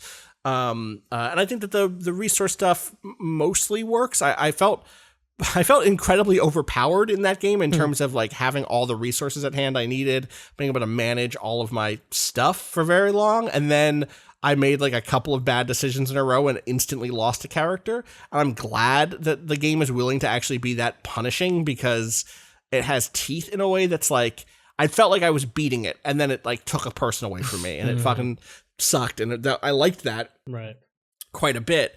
But I don't know that I want to go back through it to see. There's like points that I want to go see what the Oasis is, right? But I don't know that I want to go back to the beginning and be like, this time I'm going to be rude as shit. This time I'm going to like be distrustworthy, or distrusting and violent. Right. You actually get, based on what you do in between zones, it kind of scores you and says like, okay, you are less like scouts and more like soldiers. And you are, less less trusting and more skeptical or something. And it gives you these adjectives, and those adjectives give you bonuses and negatives to your various like resource usage and your stats and stuff. And that's really cool. But like, I think I am probably going to fall into a certain subset for the most part again in the game. It's like, I'm just not interested in stepping into the ring to kill this motherfucker because I don't think he's a person or whatever. Do you know what I mean? I'm not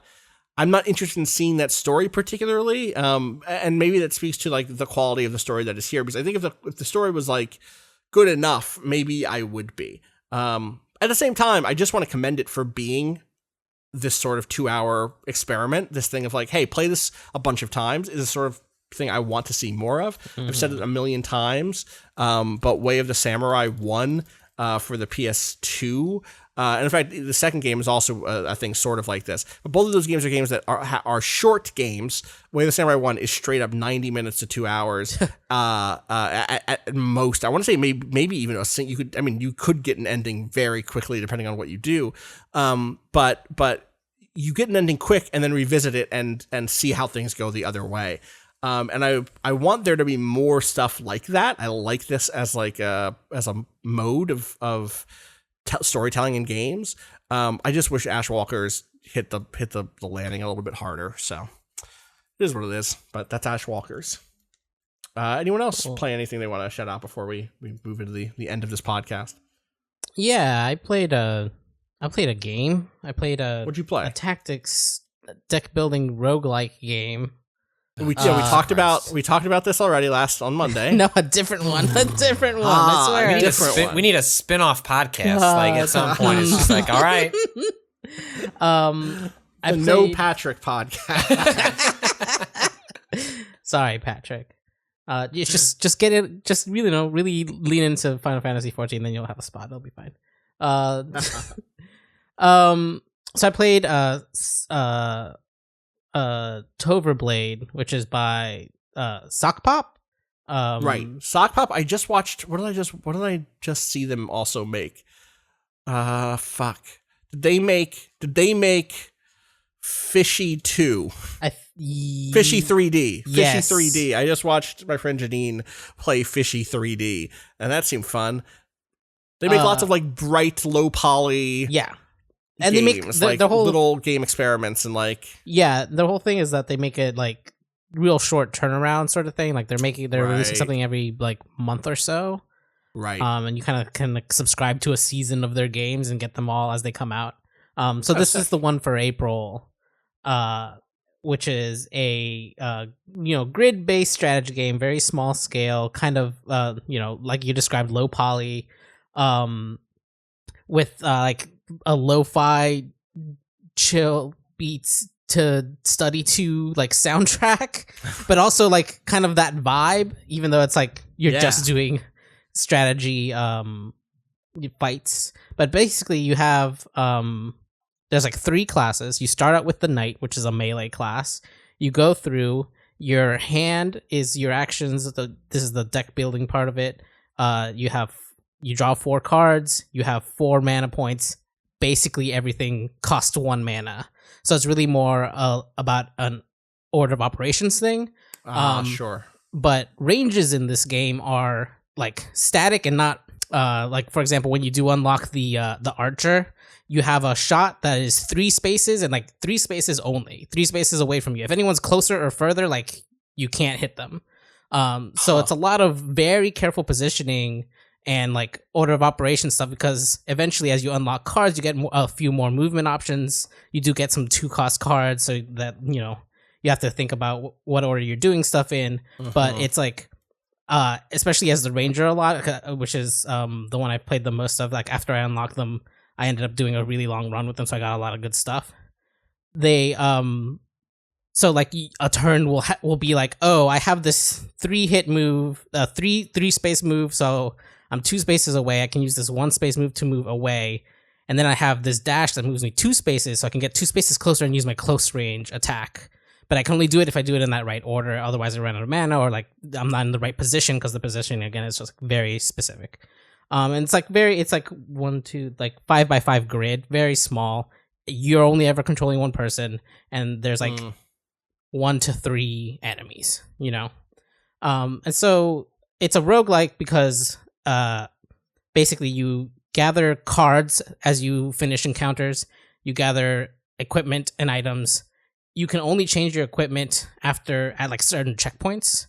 So like you kind of set yourself up. You're gonna do like 3 fights. There'll be a boss on that 3rd map, and then there'll be another checkpoint where you can switch things out, change your cards. Your card like deck is a limit of 10, and you can never go over that. Okay. You have 10 cards, so that's the other thing. It's like everything is like minimized in this game. Like you have very limited options.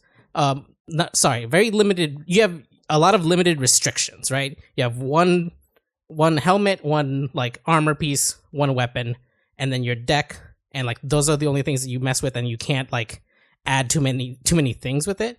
But the amount of options they give you is kind of like really expansive. I played it for like 3 or 4 hours, and I kept unlocking new cards. It says here like 90 different items to collect. Like it's like they've made the space that you have to consider during battle very small, but the options you make to set up for the battle is like really big, right? So it's really fun to kind of be like, okay, I have a bunch of, I'm gonna take out a few of these shorter range. Do you know what you're going into to prep for? Do you know what I mean? Like, can you see what the enemies you're about to fight are, or something like that, before you make those decisions? Only insofar as you've been there before, probably, right? Because this is a roguelike. You get through. It's character based. So like with my first knight, their name was Alex, I believe, or something. I go through. I died with them. I go back to the beginning. I had unlocked the ranger, so I just kind of moved on to the starting a ranger. But then eventually I went back and looked at like, oh, Alex is still there on my screen under the knight like area where I could go out, but they're dead. And I realized that's because whenever you use one of the class specific cards, like knight, ranger, or wizard, you level up in that skill. So it's interesting. They get a hard stat boost where they're gonna hit harder and like have more health and all that because they've been leveled up. But if you die with them, you have to start with a new character. And so all the cards have printed on them base level stats, but you boost them by using them more. And, Interesting. And so at the there is a... So wait, does that mean... Sorry, wait. So that means if you start playing another knight, all those cards would be weaker again. Right. Because... Yeah. So I keep the amount of cards that I've unlocked, but they all have got kind of baseline printed number that gets boosted by whatever that character's stats are. And those stats get boosted in the like Skyrim way of just using the thing makes it go up. Right. Do you, those can you use those cards on other character types? Like can your ranger use any knight cards? No, there are neutral cards, but what you're unlocking actually I've noticed this that even though I've been playing with the ranger a lot, I've been unlocking a lot of knight cards, and so I think I'm gonna have to switch back. But essentially, at every crossroad, you have an option to just go back to the beginning. So if you like unlock a bunch of stuff for your knight, and you're like, you know what, I'm not sure about this next section. Right. I'm gonna go back, load up my knight with all this new stuff I got, go out and see how far I can get, and then maybe I'll unlock stuff for another class and go back to the beginning. And it's really the tension there is trying to suss out how far you can get without dying, because if you die, there is a revive mechanic with these a crystal currency that you can buy, and you can bring someone back to life who you've lost. And the crystals are like not super rare to come by, but it's still like if you can, you want to go as far as you can without losing someone. So it's just like it's very interesting, the like amount of variety they've plugged into this kind of very small space, right? Like where like even with something like Trials of Fire, which has I think like a more like you're getting cards on your equipment, you're getting cards from like leveling up. There's like a lot of different avenues and like a different systems stacked on top of each other. This is like kind of aesthetically and mechanically the like most simple version that you could do of this sort of thing. Like you only have 10 cards, you have to play around this limit, you have to consider that you're only ever gonna there's no way to like get more mana or energy during a turn, at least not yet. Like it's entirely possible that maybe cards down the line start to do that sort of thing, but most like in the first like 4 hours of this thing that I've played, it's more like a few cards are more expensive and they start adding like poison or burn or things like that, like other effects.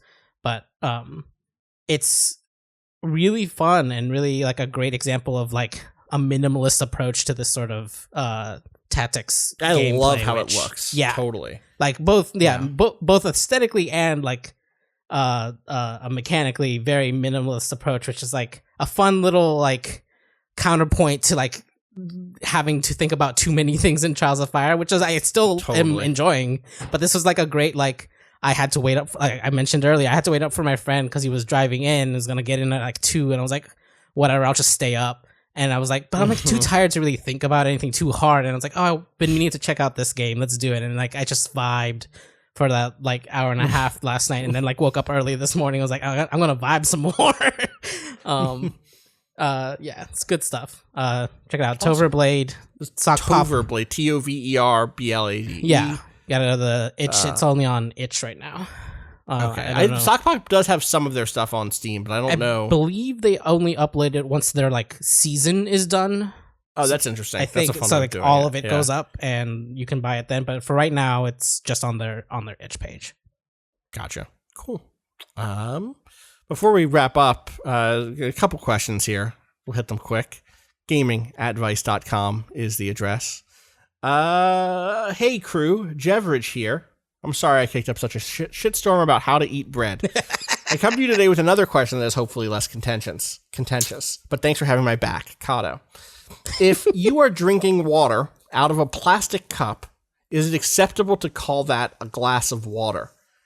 I think this is absurd. It is made of plastic, not glass. A glass is made of glass. Damn it. My partner disagrees.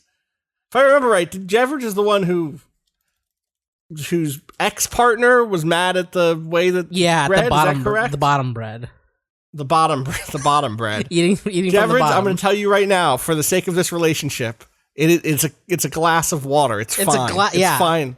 A glass is also a measurement of a thing. If you want a glass of water, you want a glass. Like people generally understand that to be like an amount of water. Yeah, and I feel like it's common. Like, can I get you anything? Like, yeah, have a glass of water, and if you give them a plastic, whatever, like they're not going to reject it. Yeah, like, and if you do, you're being an asshole. Yeah, you're the asshole. Yeah, for you're sure. the asshole. Oh, like I understand the semantic difference here, but this is one of those like. But I'm like, you want this relationship to last? Like, you gotta let some shit go. Like, but like, please. if someone there's like a standard size of like drink glass, basically, right? Yeah. Like, so I would consider like, that. I want a glass of water. Don't give them this. Right, exactly. Like, you wouldn't give them a giant bottle of water. A gallon fits in this thing. 1,000 like, milliliters. even aside from the like material part of it, it's that a glass is also kind of a unit of measurement, right? Like, if you hand someone like a very small, like a shot's glass of water, I think technically nobody's gonna say anything about that. But you wouldn't expect a shot's glass of water. You would expect like a regular, like normal size drinking glass. No, if someone brought me you said a shot glass of water? Yeah.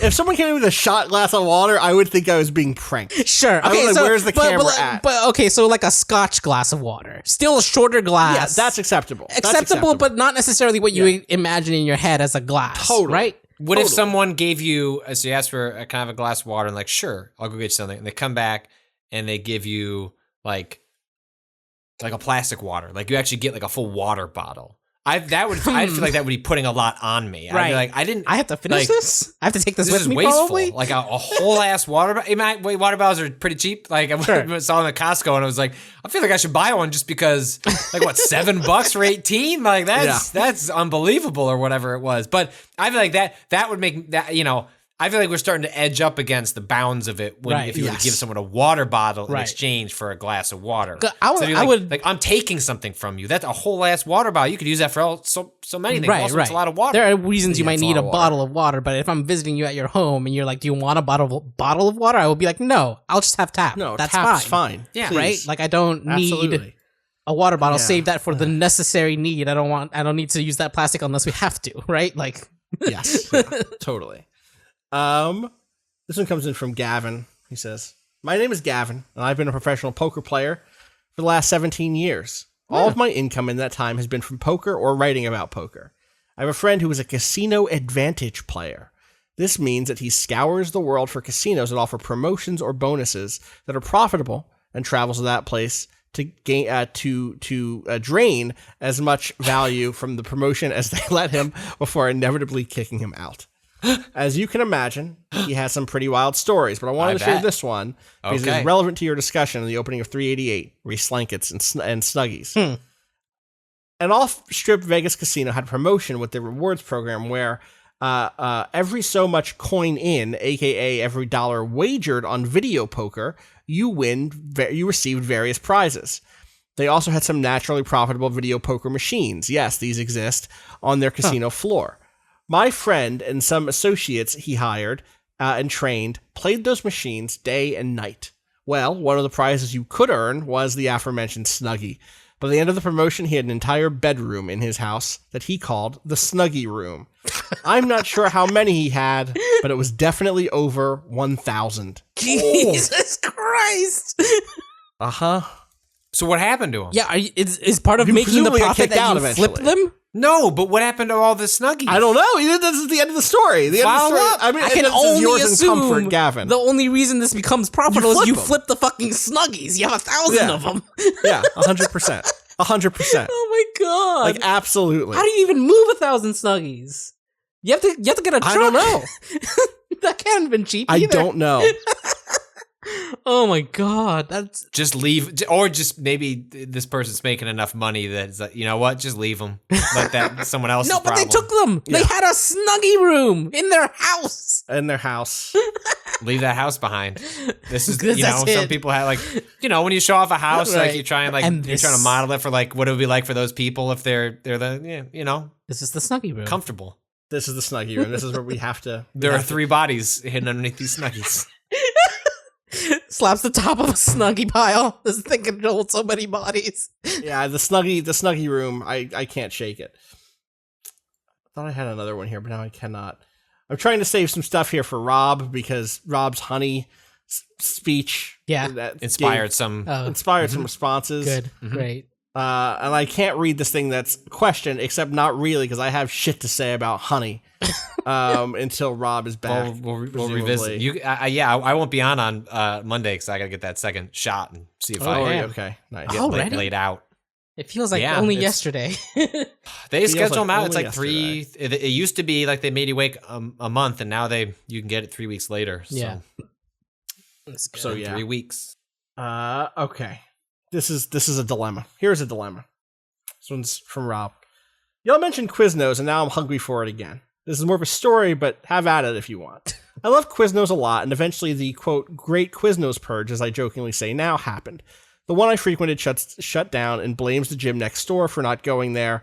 The one I frequented shuts down and blames the gym next door for not going there, and instead the Subway across the street, when Subway was considered the healthy alternative for some reason. That's very funny. The idea that, like, Quiznos lost business because Subway seemed healthier or something. Eat fresh. Years pass. Eat fresh. It says it right there in the name. Did they get sued for that recently? Did they get sued for that not actually meaning something? Right. I think that's true. Or maybe I'm misremembering some other lawsuit. I live in North Jersey. My dad lives in Central Jersey. For both Thanksgiving and Christmas, I take the Jersey Turnpike to visit him. The first time I saw it, I jokingly screamed as I saw the Quiznos sign at one of the rest stops. It was the thing I looked forward to every holiday. Not the dinner with my family, not presents for my kid. Quiznos. The menu was limited, but it still scratched the itch. Before the pandemic, I drove down the Parkway. The rest stop was demolished for renovations. I was devastated because I felt like they were not going to bring it back. Sure enough, it was gone. However, one of the rest stops on the ride home has a Quiznos, but it closes early for whatever reason, like 6 p.m. Now it's a gamble. Do I leave early from Thanksgiving dinner to have a delicious classic Italian from Quiznos? Do I tell my daughter to stop opening presents so I can grab a warm chicken carbonara? The answer is no to both, but now I tell my dad that if he comes up to visit, to get a sandwich if it's open, or if for whatever reason I or my partner have to drive down that way. The new sub-chains do not scratch the itch, and at this point I began accepting the loss of Quiznos, which honestly is fine because of how horrible they were to franchise owners. Thanks for the pod, Rob. You can't get it delivered. You can't get a. No, it's too far. I know exactly the situation. Like the turnpike is long. We're talking about like what's happening here is Rob is driving. This Rob, not our Rob, is driving like 20 miles, 30 miles to go from maybe even 100 miles to go from North Jersey to Central Jersey. How north is? Who could say? A lot of people say North Jersey to mean like me. When I was a kid, I'd say I'm going to North Jersey to see my family. I meant like just outside of New York, but Jersey keeps going up past that. So maybe this could be like north, like ski New Jersey. Sure. You know what I mean? But the real point here is, I think what you have to start doing is making those trips, things you're going with your family. It's like one thing if you're like doing a stealth trip and you're like, yeah, I'm going to eat a little bit less than I want to and pick up a sandwich on the way home for like actual dinner or something. But with a family, you can't be like, I'm going to stop off at the Quiznos real quick. Have any of you done that with like a personal little treat during a trip that like no one needs to know about? You have like a meal coming up, or you have like I'm gonna stop off and see a friend during this trip, and just this is like a little kind of cordoned off part of this trip that is not about the reason I'm at this trip. Mm-hmm. It's not okay. So I don't have that, but the closest thing is my wife Katie loathes fast food, just can't stand it. And I'm not sitting around going, I love fast food, but occasionally it like, man, I'll fuck with a McDonald's cheeseburger. Those are good. I love those fries. Like I'm ready. I'm not sitting around thinking on a Tuesday I need to go get some McDonald's. But when the situation presents itself, usually the McDonald's situation is my daughter is getting a Happy Meal. The rest of the family is not getting McDonald's. Right. But when we're going on a long drive, like to visit my wife's family that lives up in Nebraska, you don't have options. Like you're at a rest stop, and the rest stop is Taco Bell, McDonald's, Sbarro. Like you're very limited. And that is just, my heart explodes because like I can get the trash. Yeah. She has to get the trash, which is always very funny to see, like trash. Watch her try to navigate like which one is going to like she'll settle on. There's usually some chicken thing. And that, so I always enjoy that where we have no other options. Like it is just this in front of us. So like let's go. Let's get some Taco Bell, maybe a little McDonald's on the side, like just a little column A, column B. So I always enjoy that because it only happens when we're on the road for long periods of time. And like you could look at your map, and it's like, what are we gonna go 15 minutes down the road off the highway just to get like a slightly more nutritious. Just to find fast food, but it's actually like someone's like someone's mom and pop fast food as opposed to just the chain. So that's the closest I can think of. I really love it. Kato, you go ahead. I was just gonna say less specifically food related. Well, it's still food related actually, but just like there was a specific rest stop every time I drove from Baltimore to New York, which we did fairly often, that had a Crazy Taxi arcade machine in the corner, a Sbarro, a Cinnabon, and a Burger King. That like became like well known to us. It was a sad day when the Crazy Taxi machine was down for repairs, and then a sad day when I came back and to find it no longer there. Rest in peace, Crazy Taxi. But like that specific, I can't even remember that. I used to know the name, I don't remember it anymore. Of that, like that, we always like we saw the sign coming up. I was like, all right, here we go. Time to get some shitty Burger King. It was a fun time. It's a good rest stop. I actually think the thing for me is like not a car thing. It's I don't love this actually. I hate it because it's expensive, but I also love it because it's deeply like impulsive and you kind of just like. So I love being in an airport and being like, I really don't want to eat fast food. What am I going to do? Where there is this little overpriced restaurant. I know it's not even a specific place. Like there is like a really good one at like the JetBlue whatever at JFK. But like in general, that feeling of like, I'm about to spend $17 on some $8 food. Actually, but like, it's not the pay that matters. It's not that part. It's the like I'm sitting down, especially if I'm at an airport I'm like not at very often. I went to Indianapolis a couple of years ago. I was like, this place says that it has really good cocktail shrimp.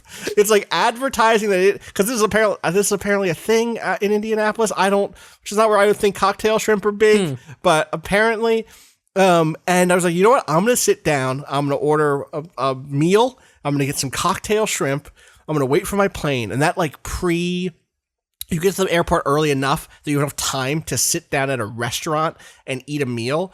The rest of the world vanishes. Like I love to be in that space because like no one can touch. I'm traveling today. I don't have to answer emails. I don't have to I could be on a plane right now. You don't know where the fuck I am. And where I am is eating cocktail shrimp at the Indianapolis airport, baby. And it feels good. There's something calming to me about that hour before boarding starts. If you're at an airport where you're like, I don't have anything else to do, I'm going to distract myself by taking in the sights and the sounds of the airport concourse and eat a little snack. And that is like a little rest stop in my brain. I love the airport beer because it's the only time that I ever, other than like the family's gone to sleep and like I'm going to finish this beer or whatever, that like I drink by myself really. And it's not really, it's more just like the ritual of like, I'm going to slowly sip this overpriced IPA and just look around. And like, I tried like always try really hard to like not like at my phone and just kind of like, not like I'm going to sit and like have a conversation with the bartender, but just like kind of take in like that moment. And like, and then it's like usually like, cause I'll get the bigger one. And then it's like, great, this is going to, I'm going to waste an hour this way, and then I'm going to go to sleep because it's the only way I can fall asleep on a flight because I can't sleep on flights is if I have the overpriced big beer beforehand. And I enjoy that ritual because it is sort of like, the rare time that I do that by myself, and it like takes on a different context. I especially love it on the way out where I'm decompressing from a big event and I'm just like, it's always on the way back. know, I'm never drinking that on the way there. Yeah. Unless it's like a night flight or something, but it's always, whatever. It's 2:00. I could take a nap anyway. Let's go. Kato, was I with you when we went to that Buffalo Wild Wings at an airport and they were way too spicy? Yeah. Yes. Yeah. Okay. I think I warned you. You did, but I had, it was good. They were good though. It was good. They were very hot. And there's too many of them. Whatever it was, like a small order was huge. Anyway, what were you going to say? Well, I was just like, I can't fly without absolutely having a sit down meal in the airport just because if I don't have enough time to do that, I feel like I'm running late. So that's exactly it. I'm going to arrive 2.5 to 3 hours early and have a sit down meal, specifically at when I was living in Baltimore at BWI Thurgood Marshall Airport. There was this place called Silver Diner, just a diner food. They just plopped a fucking diner in the middle of this airport. It was so fucking good. And so every single time I flew, I tried to make it around a meal time so that I could justify, like, I'm just gonna get a meal at this diner that I love. I can only get to in the airport. Fucking, that sounds great. Yeah. Oh, I miss diners. I miss diners so much. I miss them so much. Soon. I got a diner down the street that delivers, so I've been blessed during this pandemic. I've done it a couple of times and I've been like down bad. Yeah. Like, I'm gonna order some fucking diner food right now. I feel better. Yeah. But it's not the same. It's like you isn't. want the environment, you know? Yeah, and also like diner food doesn't travel particularly well. Like, it's good enough. Of the type of, I try to get mushier things anyways, like get some scrapple and home fries. It's like that'll be fine traveling, but there's like things that are normally crispy are not gonna make it all the way from where they deliver, so there's still, it's a very limited menu for me. Eggs are gonna be overcooked because they're just gonna steam in their own heat or whatever, but it's close enough that I'm like staving off the hunger to need to go out. Yeah, I feel you. All right. On that note, we'll be back on Monday, minus Patrick, apparently. Sorry for wanting to join Kato season. Yeah. We all want to join Kato season. The whole world would like to join Kato season. I'm flying out to meet Kato at the airport. We're going to go to that diner. Then I can show you around Baltimore, I guess. We'll bring laptops and play Final Fantasy XIV at the diner. My God. People have done it. If you're listening and you've ever played Final Fantasy XIV at a diner, please write in and let us know. Advice. What is the weirdest place you've played an MMO because you had to like meet a raid or something like that? Let me know your stories. I'm sure there's some bad ones. That's patrick.klepek@vice.com. Yeah, No, right into the mailbag. Let's hear it. Gaming@vice.com is the address. Stay tuned for us to come back on Monday. Or Tuesday, not Monday. God, I'm still on that Monday schedule. Because we recorded on Monday still. Yeah. So that's my brain. It's still Monday podcast. Thank you as always to Bowen for letting us use the track Missy off the EP Pale Machine. Find out more about that at waypoint.zone/BOEN. You can find me on Twitter at Austin_Walker. Find everything we do, twitter.com/waypoint, waypoint.vice.com. Where can people find you, Kato? At @A_Kato_appears. Patrick. At Patrick Klepek. Patrick Klepek. That was very quick. That was as quick as you could ever say your name. Patrick Klepek. Wow, that's wow. Wow, that's you're practiced at this. Is that the God of War theme? I'm gonna work on it afterwards. All right. As always, I hope everyone has a safe. Classic God of War. Yeah, Kratos is killing those people, right? Kramer, yeah. Play the Seinfeld theme. Kramer is.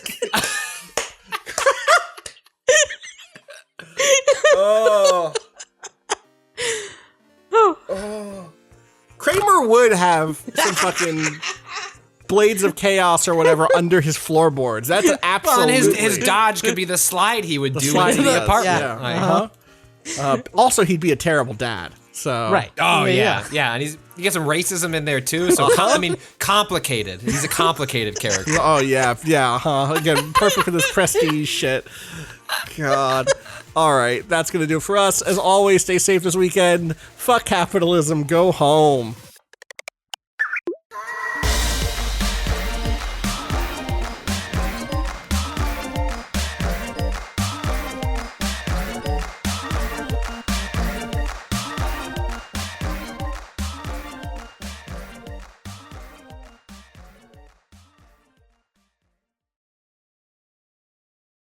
Ugh. Kramer.